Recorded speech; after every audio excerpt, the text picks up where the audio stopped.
నిన్న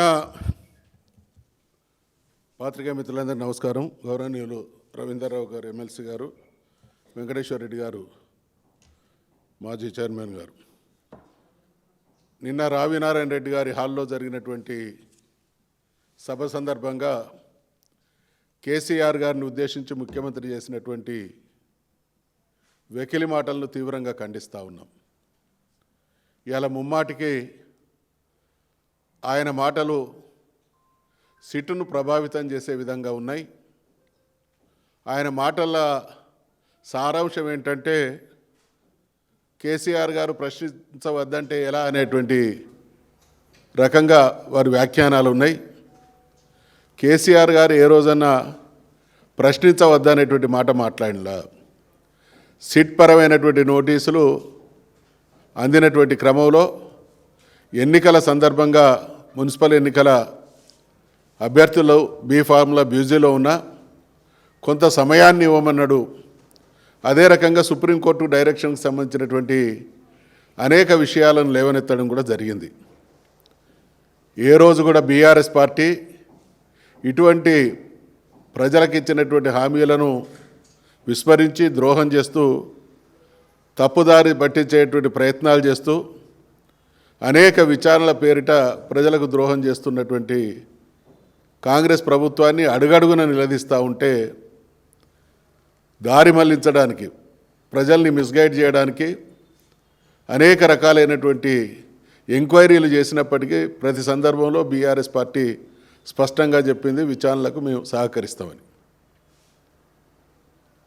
ఇవాళ కేసీఆర్ గారు జాతిపిత, కేసీఆర్ గారిని తెలంగాణ జాతి గౌరవించుకున్నటువంటి తీరుకు అది నిదర్శనం.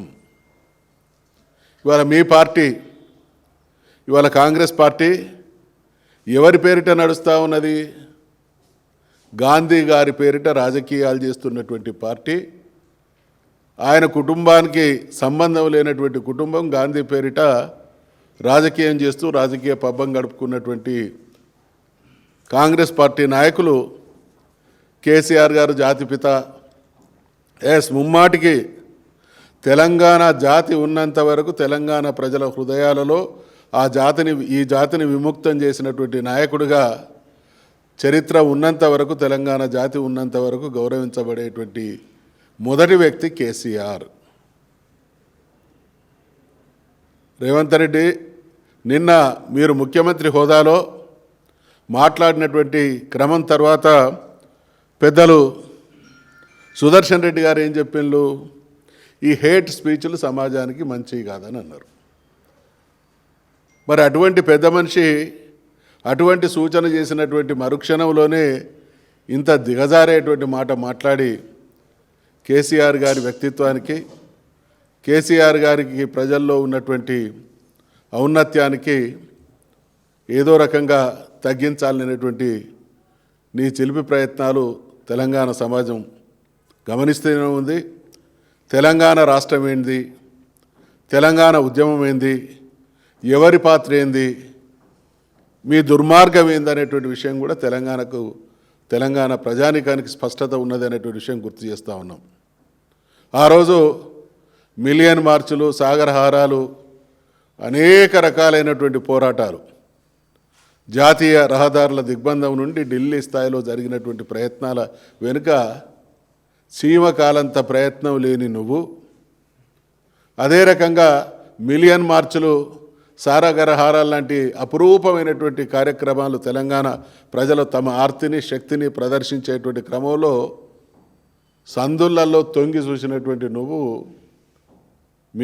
మీరా కేసీఆర్ను విమర్శించేది? తెలంగాణ రాష్ట్ర సాధనతో పాటు తెలంగాణ రాష్ట్రాన్ని అద్భుతంగా తీర్చిదిద్దినటువంటి గొప్ప నాయకుడు కేసీఆర్.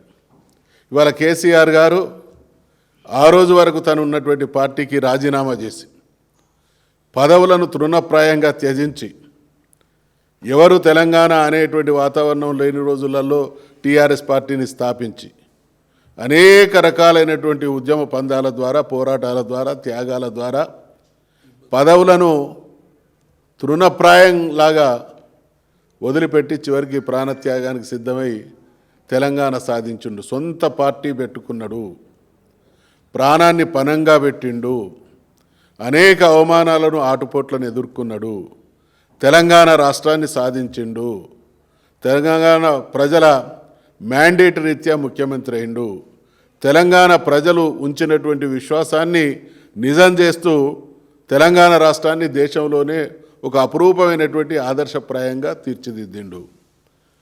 మీరేం చేస్తున్నారు ముఖ్యమంత్రి గారు? ఎన్ని పార్టీలు మార్చిండ్లు? మంది పార్టీలలో వచ్చి ఇవాళ ఇది ఒక వెకిలి వేషం అయితే, ఇంకొక దుర్మార్గం కేసీఆర్ గారి పాలనను మరిపించేటువంటి పాలన, అంతకంటే గొప్ప పాలన అందిస్తామనేటువంటి హామీలు ఇచ్చి ఇవాళ ఎటువంటి దిగజారుడు ప్రభుత్వం, ఎటువంటి గారడి ప్రభుత్వం నడుస్తూ ఉన్నదో ప్రజలు గమనిస్తున్నారు. ఇవన్నీ కూడా ప్రజాక్షేత్రంలో ఏ రోజుకు ఆ రోజు రిజిస్టర్ అవుతున్నాయి అనేటువంటి విషయాన్ని గుర్తు చేస్తూ ఉన్నాం.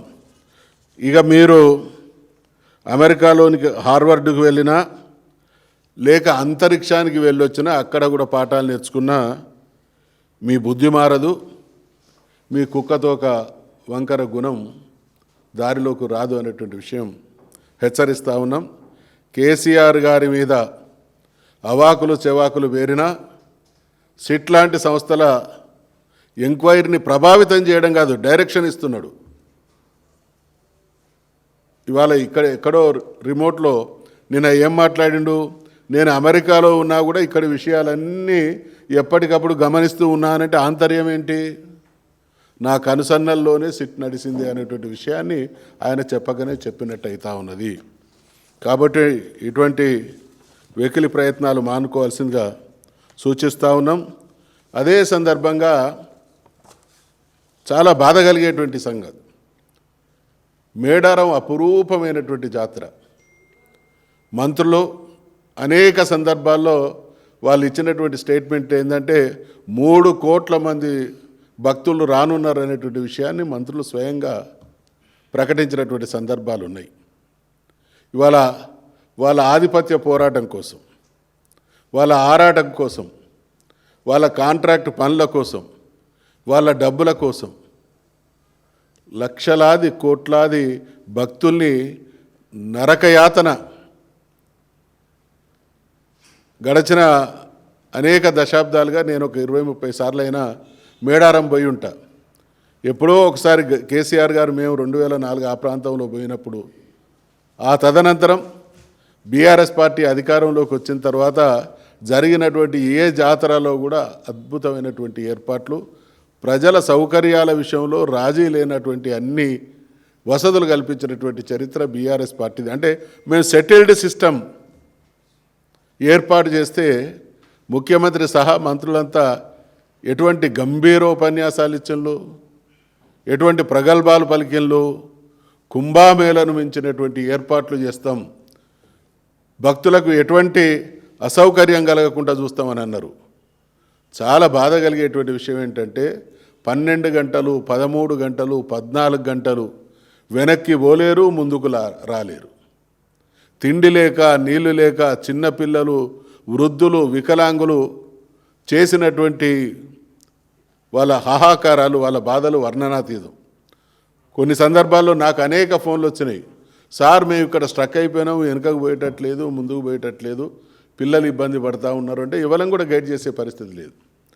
కారణం ఏంటంటే వీళ్ళు షో పుటప్ కోసం, వీళ్ళ ఆర్భాటానికి అసలు ఏం జరుగుతున్నది, ఎన్ని కోట్ల భక్తులు రాబోతూ ఉన్నారు, ఎన్ని రాష్ట్రాల భక్తులు రాబోతూ ఉన్నారు, వాళ్ళ సౌకర్యాలు, వాళ్ళ టాయిలెట్స్ ఏంటి, రోడ్ ఫెసిలిటీస్ ఏంది, దర్శనం కాడేంది, దర్శనం సందర్భంగా సెక్యూరిటీ విషయంలో ఏంది. అంతకుముందు టవర్స్ ఉండేవి ఎక్కడ ఏం జరుగుతున్నది గమనించడానికి, అవన్నిటిని కూడా కూల్చేసిండ్రు. ఇప్పుడు ఆ ఫెసిలిటీ లేకుండా చేసిండ్రు. ముఖ్యమంత్రి గారు ఆడ అడ్డా వేసి 1-2 రోజులు ఉన్నారు, కానీ వారం రోజులు ఆయన రాకముందు 3-4 రోజులు, ఆయన వచ్చిపోయిన తర్వాత 1-2 రోజులు అధికారులంతా ఆ పనిలో నిమగ్నమైనలో, అటువంటి రివ్యూస్కి మాత్రమే పరిమితమైనలు.